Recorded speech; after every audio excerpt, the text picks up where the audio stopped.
Thank you all for coming. It's late in the day, and you're probably all exhausted from sitting in front of people talking. So thank you for coming, and yeah, I appreciate it. So this talk is titled "Scaling the Security Researcher to Eliminate Open Source Security Vulnerabilities Once and for All."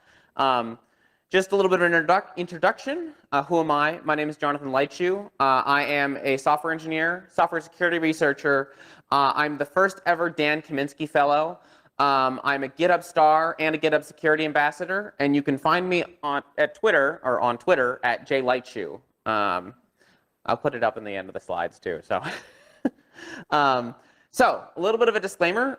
This does cover a SaaS tool, but it's available for free for open source and for use in your own security research. Also, I'm legally obligated to tell you that I'm sponsored by GitHub, so you know. But again, all the stuff in this talk is open source, freely available to use. Yeah. This work is supported by the Dan Kaminsky Fellowship at Human Security. For those of you who don't know, Dan was best known for a vulnerability in DNS back in 2008, which he quietly fixed around the world privately and then disclosed at Black Hat and DEF CON in 2008. Dan was best known for his kindness and compassion in the security industry, and I sadly never got the opportunity to meet Dan. And the Dan Kaminsky Fellowship was created to commemorate and celebrate Dan's memory and legacy by funding open source work that helps make the world a better and more secure place. And so this is the work that I've been doing under the Dan Kaminsky Fellowship for the past year.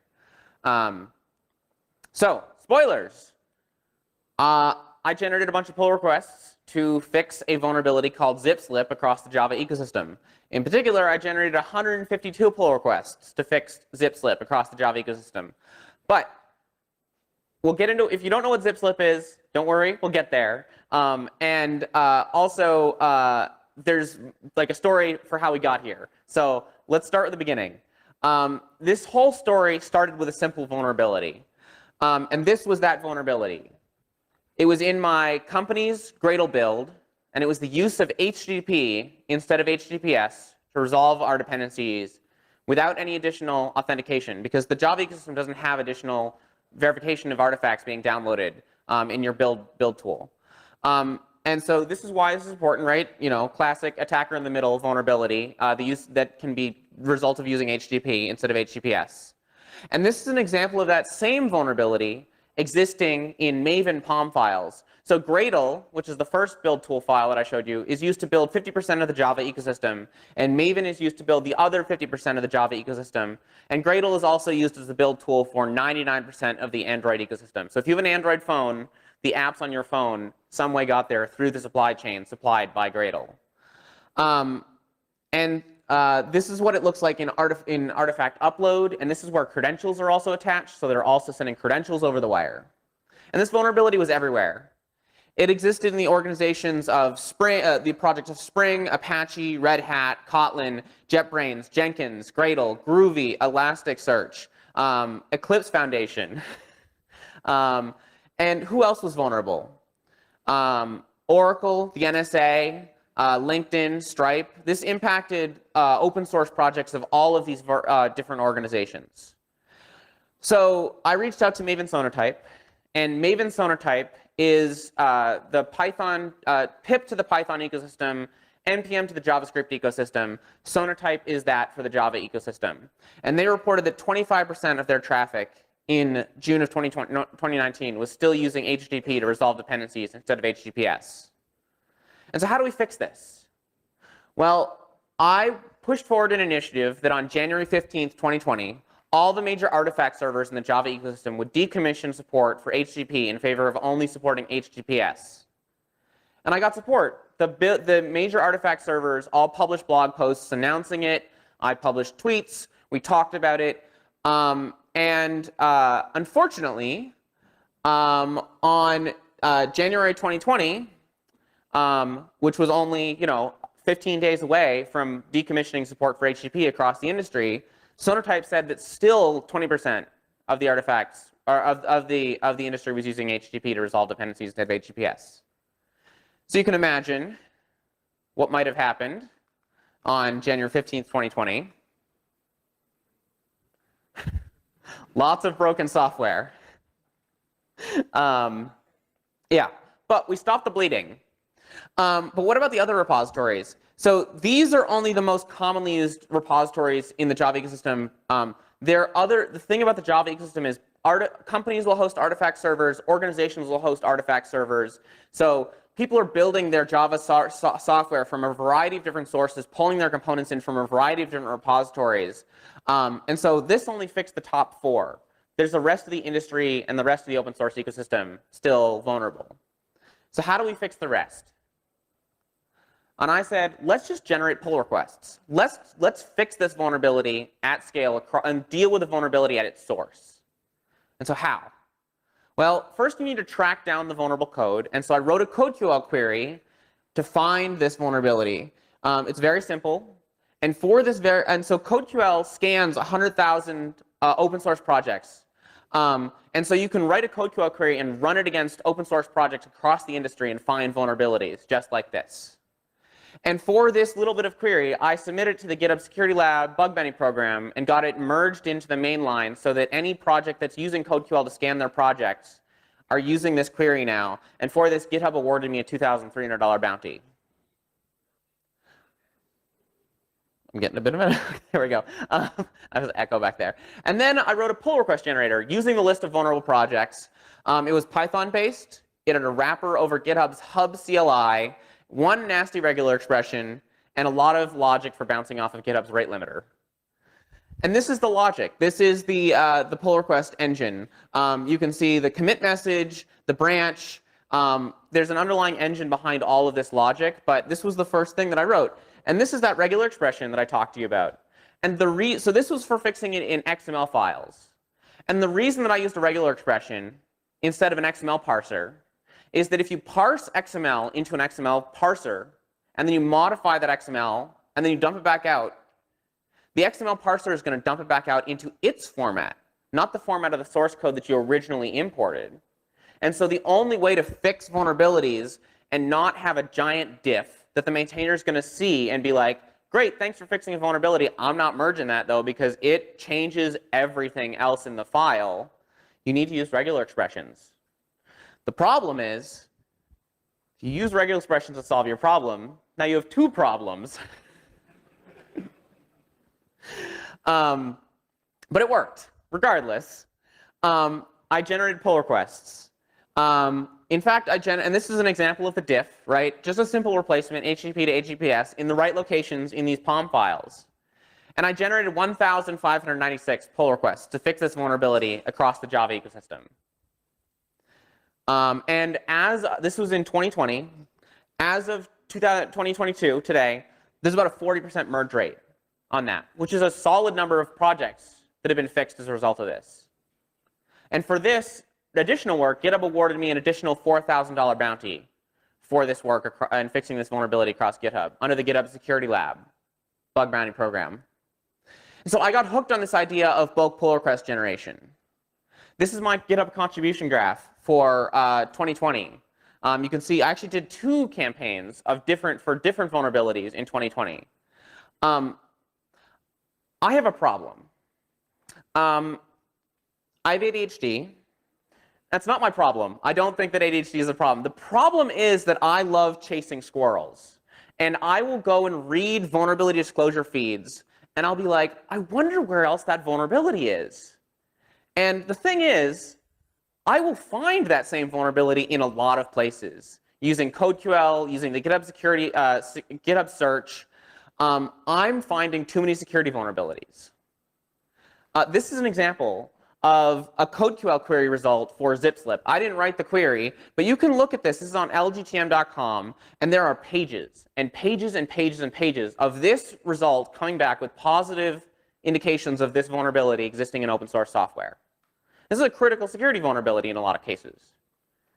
And so if I'm finding too many security vulnerabilities, I need a solution. I need automation. So this is where automated accurate transformation at massive scale comes in. I need a solution that allows for automated accurate transformations. And this is where Open Rewrite comes in. Open Rewrite is an open source library available on GitHub, and it lets us write recipes to fix vulnerabilities at scale. And the unlock that Open Rewrite provides, so abstract syntax trees. Abstract syntax trees represent the source code that you're looking at.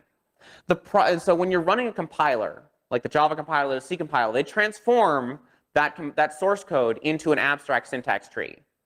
The problem is that if you were to dump this abstract syntax tree back out into source code, you'd get all the white space gone, all the tabs, all the comments are missing, because the compiler doesn't care about that stuff. And so what Open Rewrite allows and what Open Rewrite unlocks is that it lets you preserve those white space tabs and stuff like that. And so you can transform back and forth between the AST that Open Rewrite has into the source code that was originally the source. This is the problem that I was trying to solve with that regular expression earlier. And also, there's a templating engine that allows you to generate new code that looks like the surrounding source code. So if that project uses tabs or uses spaces or uses braces on a new line, it can generate new code that looks like that surrounding code. So the maintainer is not going to be like, hey, great, thank you for changing this, but it doesn't look like my formatting. I'm not going to merge this. And also, it's fully type attributed.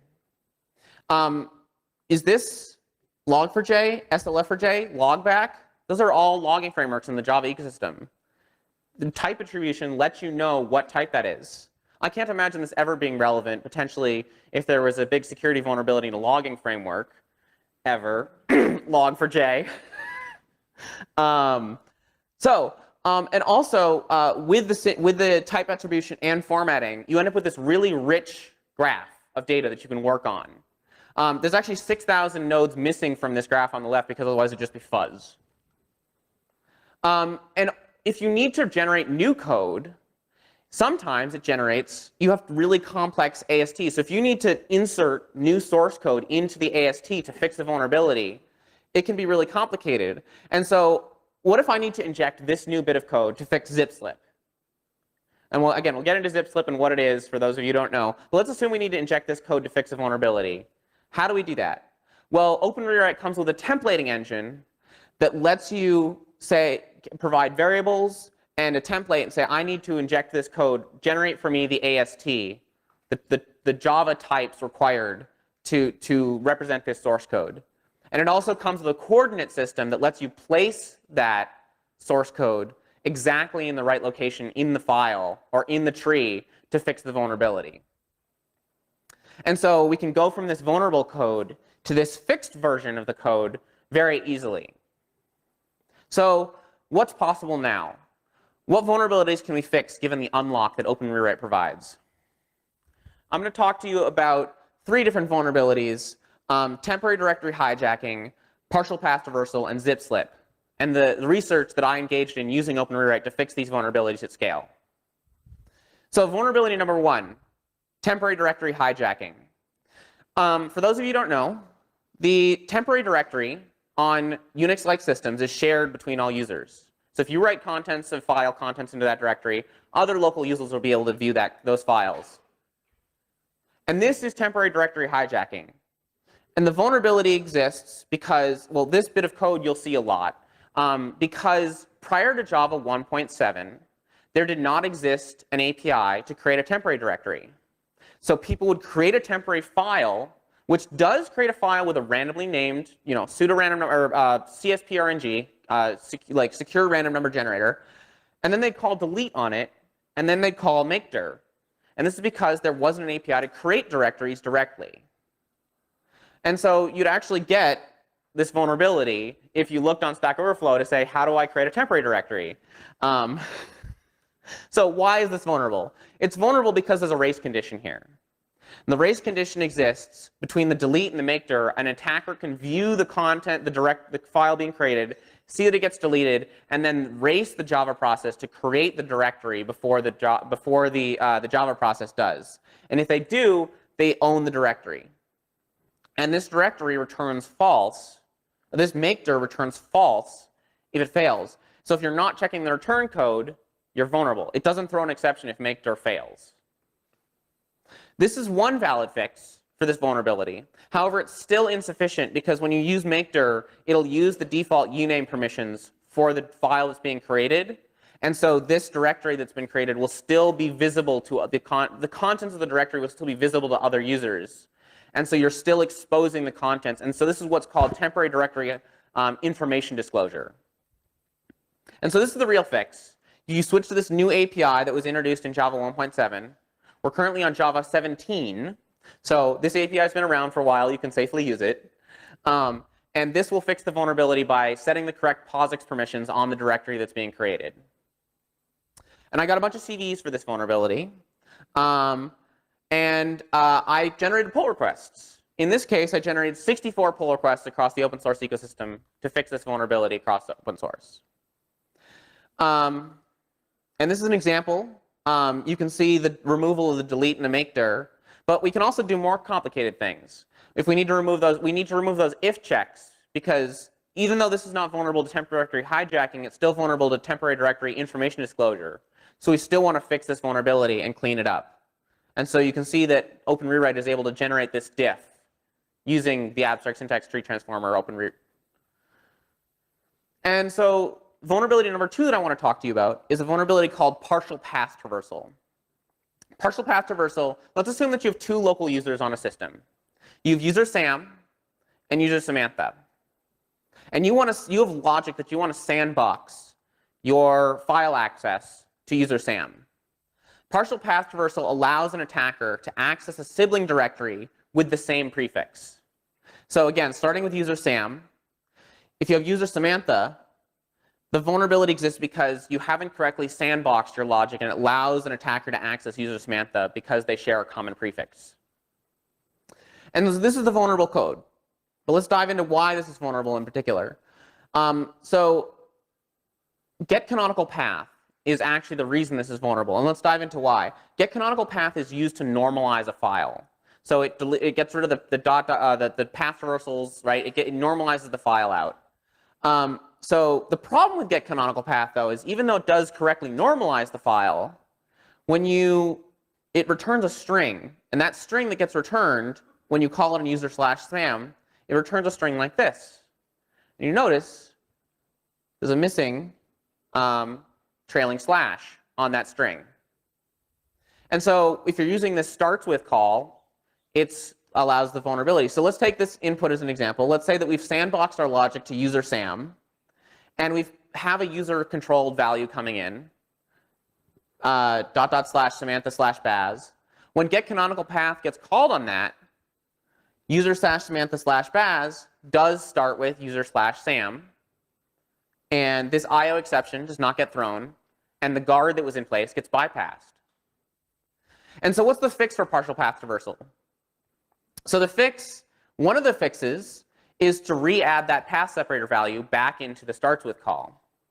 The better fix, though, is to use the Java 1.7 introduced API path and do a starts with comparison on it. And that will do the correct comparisons. Yes. So how do we find this vulnerability?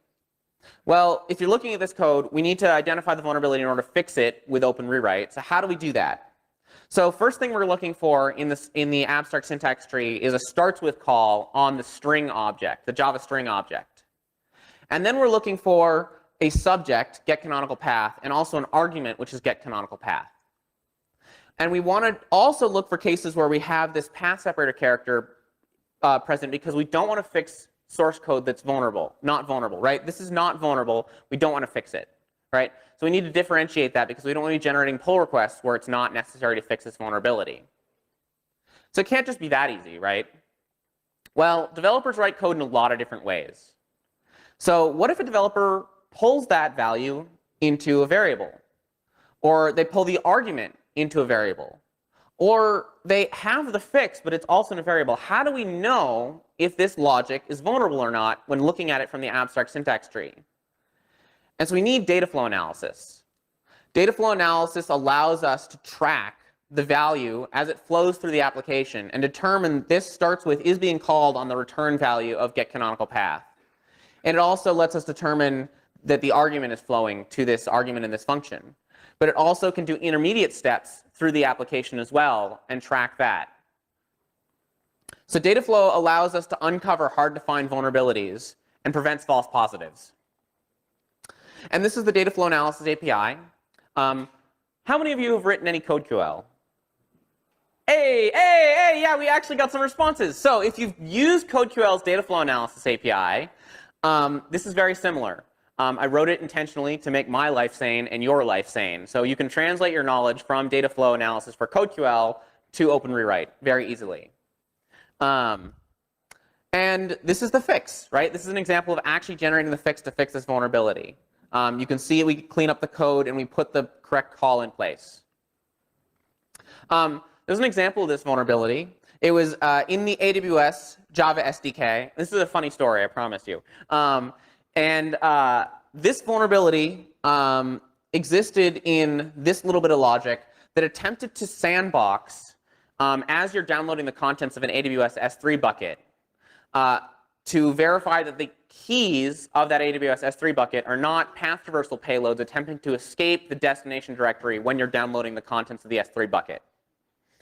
And so they were using this logic, this method called leaves root, and you can see that vulnerability where that starts with call is that leaves us to be vulnerable. And they were using it in this guard here that says cannot download key as relative path resolves outside the parent directory. So it was vulnerable. I reported it to the AWS team, and there was a little bit of vulnerability disclosure drama, as with any good story. The AWS security team said to me, hey, thank you for reporting this vulnerability. We'd like to award you a bug bounty. However, we need you to sign an NDA. And I said, I don't normally agree to NDAs. Can I read it first before agreeing? And they said, we are unable to share the bug bounty program NDA since it and other contract documents are considered sensitive by the legal team.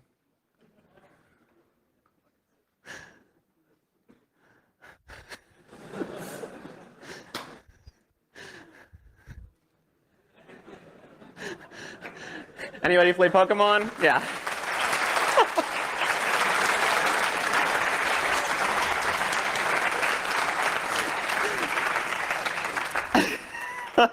So, there's drama there. I don't have the time to tell the rest. Anyways, they haven't paid me yet. That's the summary. All right, so vulnerability number 3, zip slip. Zip slip is a path traversal vulnerability while unpacking zip files, file entries. And this is zip slip. The reason that zip slip is so a zip file is a key value pair with the file path to the contents of the file that's getting unpacked. Now, if an attacker controls that zip file, they can craft a zip file that has a path traversal payload in the key, and then that contents, if the unzip logic is vulnerable, will unpack outside of the intended destination directory. And so this is vulnerable because getName is that key, and the output stream is being created with that file, and the contents of that file are flowing to that output stream. And so this can lead to remote code execution in certain cases, if you're able to overwrite the correct directory or write contents to the correct location on the file system. Zip slip is complicated. Zip slip is complicated because this is a valid fix for zip slip. And again, we're looking not just to fix it ourselves, but also looking at source ASTs and saying, is this code vulnerable? Do I need to fix it, right? So this is a valid fix. But the problem with zip slip is that while this is a valid fix, so is this, right? And developers write code in a lot of different ways. So how do we determine if we're looking at this bit of logic or this bit of logic guarding this unpack logic? And so we need control flow analysis. Control flow analysis lets us differentiate between these two bits of code. And the way that we do that is by generating a graph that represents the flow of the code. And the graph is made up of basic blocks, which are the set of contiguous operations that are going to occur in a program without jumps. And then there are condition nodes, like if checks, where the logic in a program will branch. And by representing the code in this way with control flow analysis, we can analyze this graph and determine if the vulnerable logic will be reachable or not, or if there's a guard in place preventing that vulnerability from being present. And so we can look at this non-vulnerable code and see that when we present the control flow analysis graph for that code, we can see that there is a valid guard in place. F.2path starts with destination 2path that prevents this vulnerability from existing, so we don't need to fix it. And so when we put all this together, we can actually generate pull requests and generate diffs to fix this vulnerability. And this is, a more complicated, we're even cleaning up the surrounding code a little bit to fix this vulnerability. So let's talk about pull request generation. Got security vulnerabilities? Everybody can get a pull request. So there's some problems with pull request generation.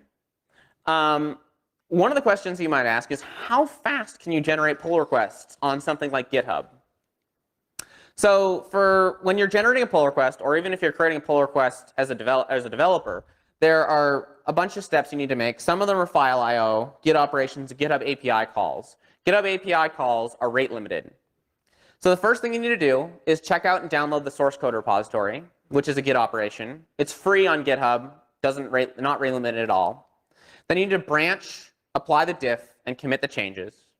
Fork the repository on GitHub. Rename the repository on GitHub. And this is important because if you're forking hundreds or thousands of repositories, which I have done, you're going to end up with name conflicts. And so you need to rename the repository every single time to avoid those name conflicts. Otherwise, GitHub says you can't do that. Then you need to push the changes. And then you need to create the pull request on GitHub.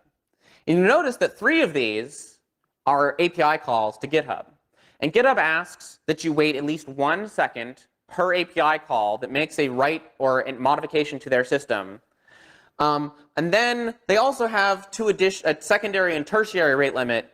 The secondary rate limit is a response with a header that says wait at least this amount of time before doing another operation. And the third one is just slow down, you've gone too fast. And the latter one doesn't really have a defined when to wait to. So GitHub, if you could stop rate limiting your API so aggressively, it would make my life a lot easier.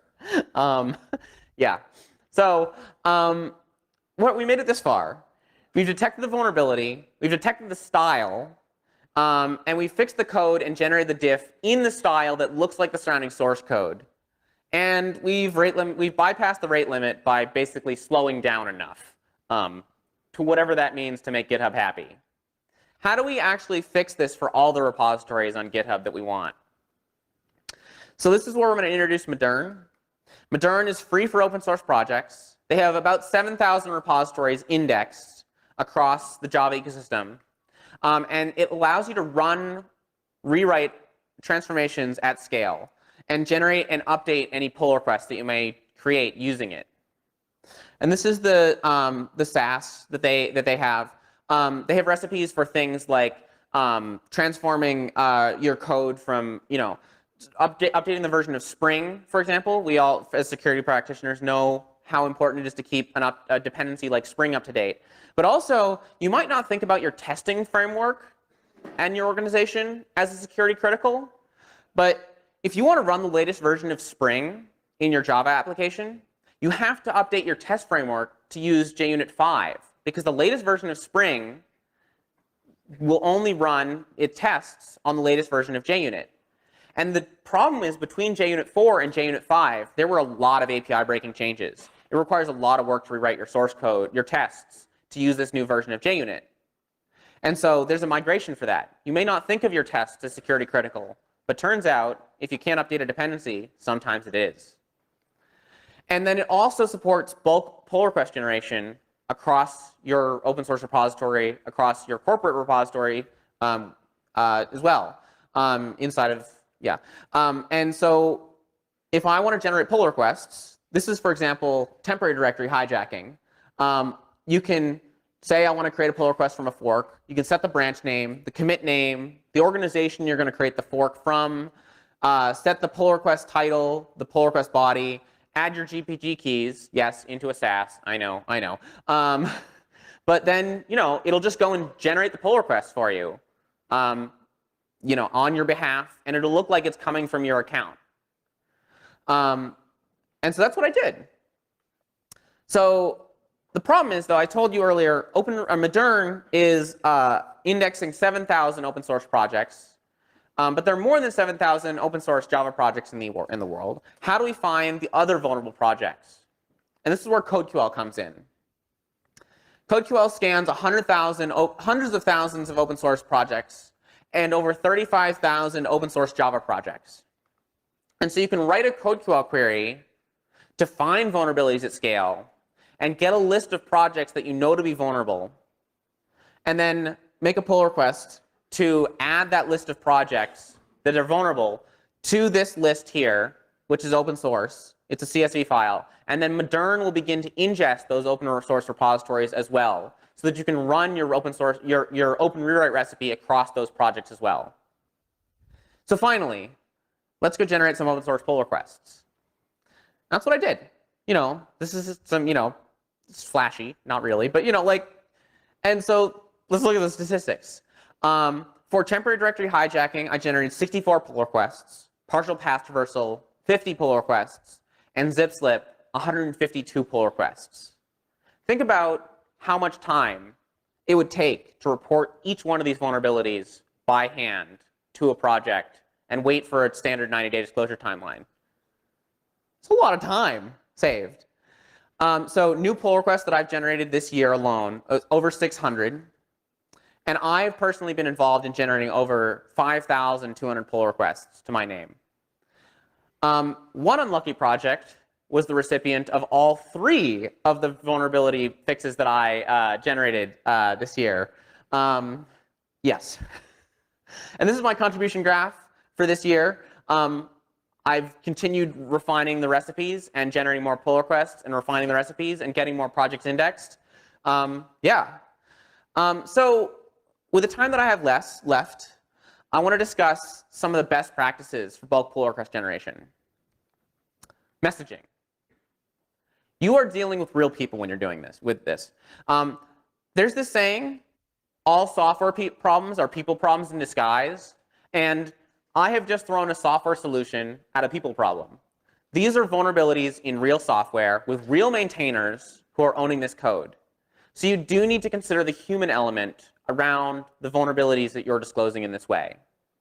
I include in my disclosures the vulnerability details like what the impact is, how I fixed it, why this fixes it, but also how to opt out, potentially, if you don't want to receive more of these things. And then some simpler lessons.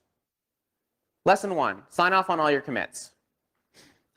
This is what a sign off looks like inside of a commit message. And why would you want to do this? Well, there's a bunch of lawsuits in open source a few years ago, TLDR lawyers. Otherwise, you'll get your pull requests rejected by evil dragon bureaucrats. Lesson number 2, be a good commitizen, GPG sign your commits. That's where you get the verified logo in the bottom, in the corner. Or you'll end up like Linus Torvalds, who's been impersonated on GitHub multiple times. So yeah. Git is insecure by default, not Linus. Yeah. Anyways, CCOM. It's a commit format for your commits that are fixing security vulnerabilities. So if you want to put in your commit message a standardized format for the vulnerabilities you're fixing, go look at CCOM. I don't have the time to dive into it right now, but that's something to look into. Lesson 4, there are risks to using your personal GitHub account. Has anybody here, by show of hands, familiar with GitHub's angry unicorn? The one that, like, when GitHub crashes, you get that error? Yeah, I'm getting some nods. Yeah, okay. This is the angry unicorn. This is my GitHub profile for most of 2020. I broke my GitHub account doing this. So while I do recommend, there is this risk, I do actually recommend using your personal GitHub account. And the reason that I recommend using your personal GitHub account is because it looks like it's coming from a real person instead of an organization or a bot. And the maintainer is more likely to interact with you on a personal level and feel less threatened if it's not coming from a bot account, if it's coming from a real person with positive intentions. And then also, when they respond to those things, I can respond back and say, no, I am a real person. This fixes the vulnerability. And then if they merge it, I can say, hey, do you need assistance with vulnerability disclosure? Do you need a CVE? I can put you in touch with SNCC. I can do it. You can do it. How do you want to get this information out to your maintainers or to your users? Lesson 5, coordinate with GitHub. I reached out to GitHub before I did this and let them know that I was doing this. This is the GitHub Security Lab email address. Reach out to them and let them know you're going to do this so you don't get banned. Also, so that they know what you're doing and can run air support for you. And then consider the implications. Shortly after I began this campaign, I got this issue opened against my security research GitHub account. GitHub repository. Leitschuh/security-research. Is this responsible disclosure? And I use the more nuanced term coordinated disclosure, but regardless of what you call it, the answer is no. This is full disclosure of a security vulnerability in an open source project that does not have a patch. You're ODing a maintainer, a project, an ecosystem. And so you need to consider the implications of that. However, the alternative in many cases is no disclosure at all. Because I don't have the time to go to every single small project to report these vulnerabilities individually. There's just not enough time in a day. And so I've made this decision because I believe that the risks outweigh the potential rewards. Fixed vulnerabilities in open source software. So in conclusion, as security researchers, I believe we have an obligation to society. We know these vulnerabilities are out there. We've written them up in pen test reports. We've been on the receiving end of them. We've seen them in source code that we've audited. We know that they're out there. We understand how they work. I'm going to give you a hint.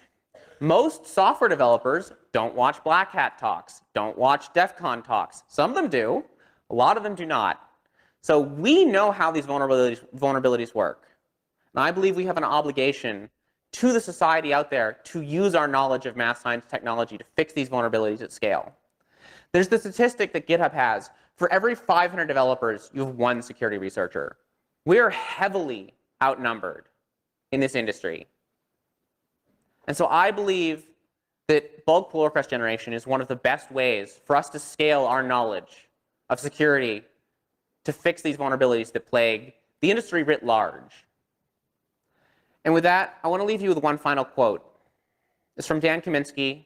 It's on his Twitter profile. It's there to this day. We can fix it. We have the technology. Okay, we need to create the technology. All right, the policy guys are mucking with the technology. Relax. We're on it.